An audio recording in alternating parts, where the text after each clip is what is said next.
When we address security issues, it always shows up the national interest. They have a close relationship we can't overlook. That's what we are going to see now. We are flying in. Hello and welcome to Backstage Politics. My name is Esteban Vidal and the purpose of this channel is to help you understand politics and international relations. Here you'll be told what nobody else tells you about politics. Today I want to speak to you about the relationship between national interest and security. It's complex at times and controversial on other occasions. However, what matters for this discussion is the way national interest shapes and fills the security of any country. That's essential to understand the logic of international relations, but also the main concerns of every state. Furthermore, their behavior is chiefly understandable due to this relationship. So, in this discussion, I'm going to deal with the meaning of the national interest, its importance in political terms, and its direct implications in security matters. About this latter question, I want to examine how the national interest determines the security, and it will introduce us to the concept of national security, something about I'm going to talk in forthcoming episodes.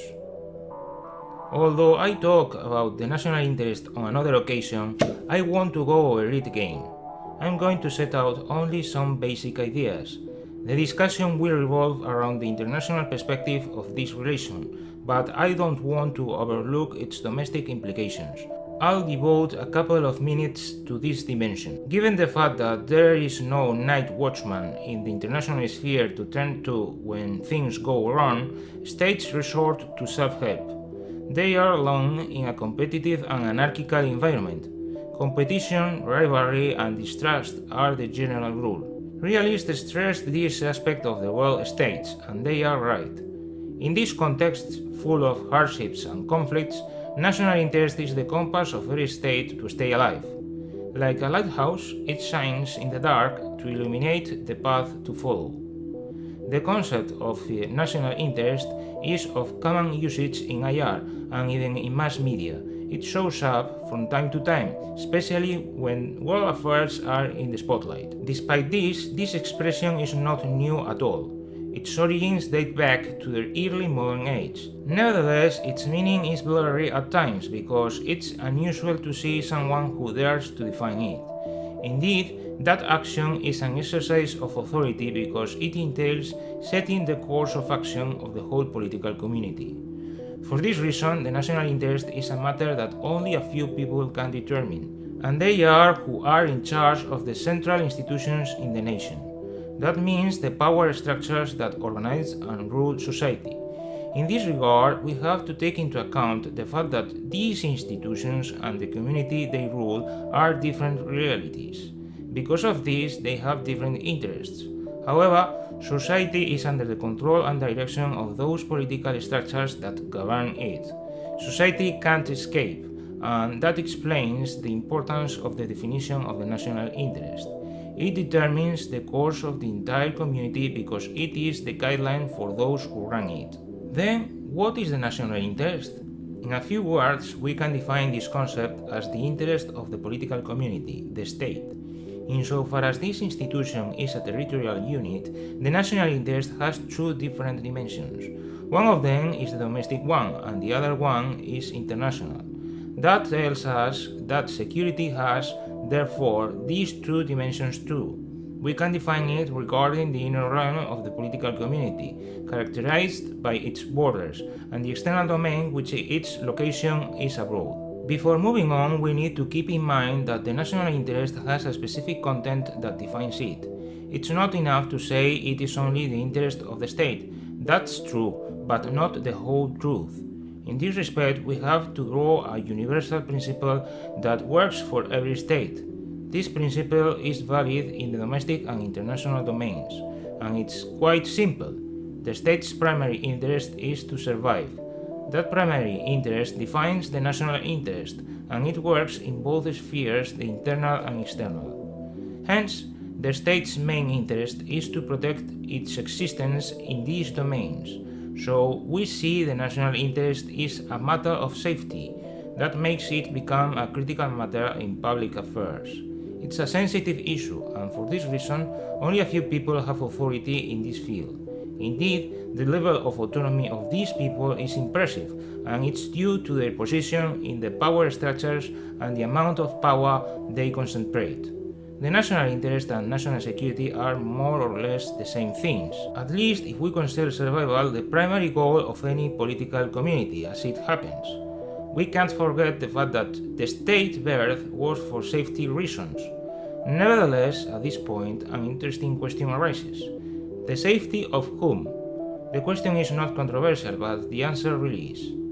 We are talking about an institution that enjoys considerable autonomy. At least that's the case in specific domains.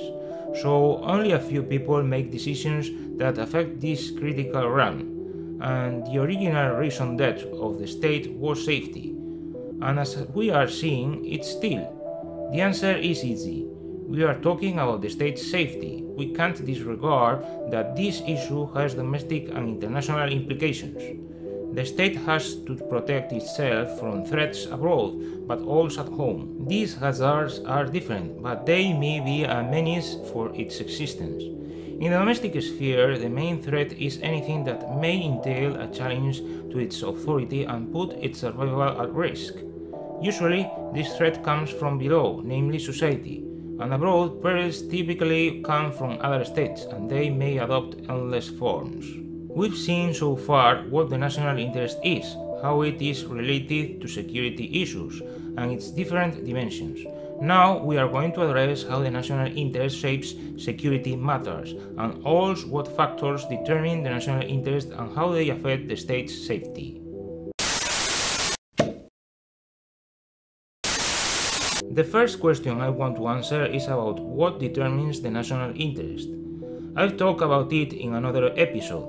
However, for the current discussion, it's necessary to go over it. Different factors influence on the national interest, but the most relevant are geopolitical determinants.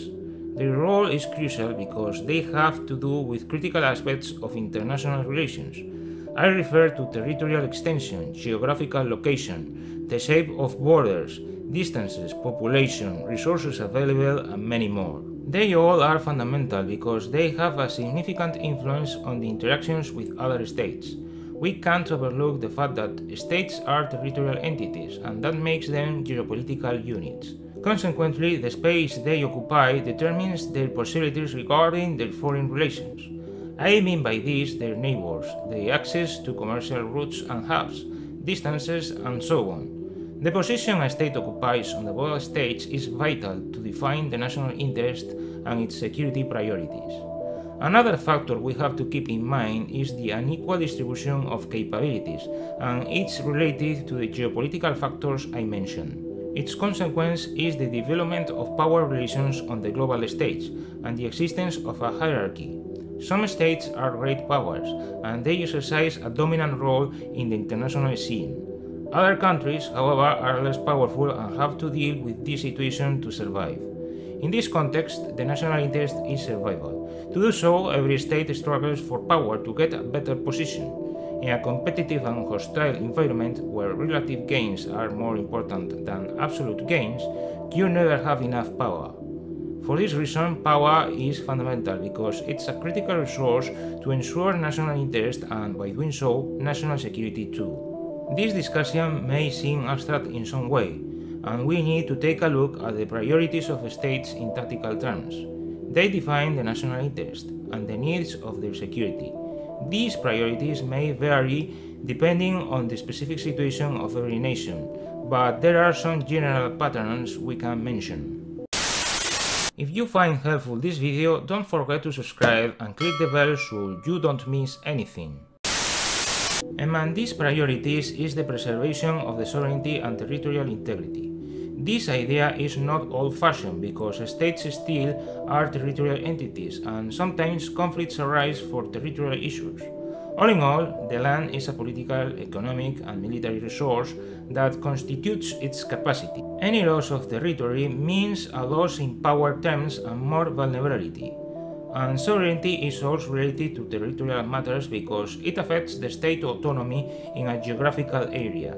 Then, if its independence is in danger, it reflects on its international position and its security.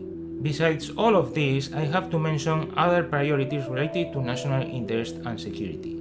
That is the case of access to those vital resources that the state can't provide by itself. That has to do with commerce because countries can't be self-sufficient. There are raw materials, manufacturers, and other goods that are essential for its survival, and therefore for its national security. These products play a strategic role and constitute the national interest of the state.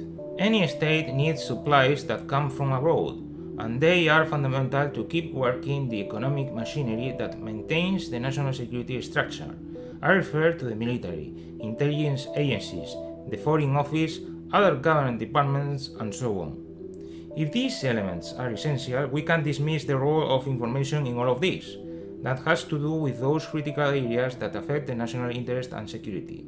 I refer to significant areas of the government that include all kinds of records with sensitive information. For instance, that's the case of documents with information about security issues such as the military, infrastructures, law enforcement agencies, intelligence agencies, and so on. We have to include other information about the economy, technology, confidential researchers, and data whose disclosure may comprise national security. As I said before, security issues have two dimensions.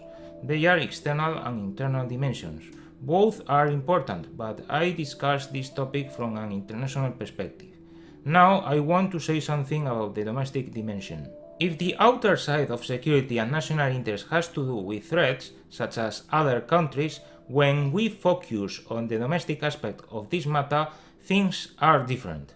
They are different because we are talking about a different realm in which things work with other rules.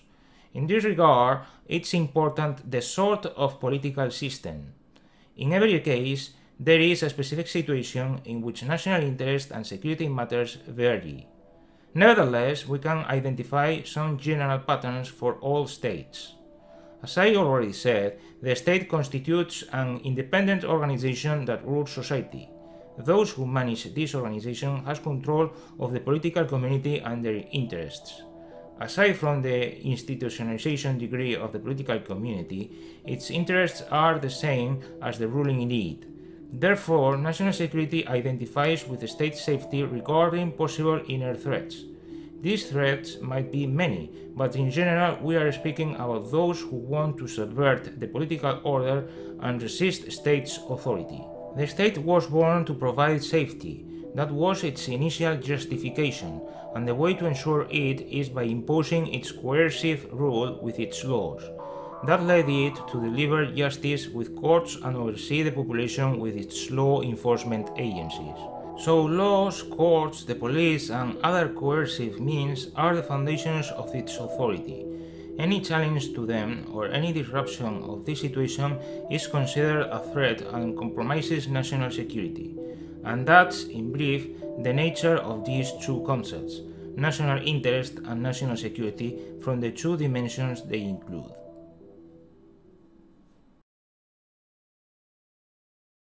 Question of the day. How do you think the international dimension of national security affects the domestic domain?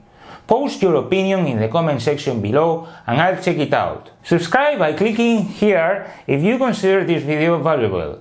Share and smash the like button. If you are interested in the national interest and international relations, I recommend you this video. Thanks so much for watching and I'll see you the next time.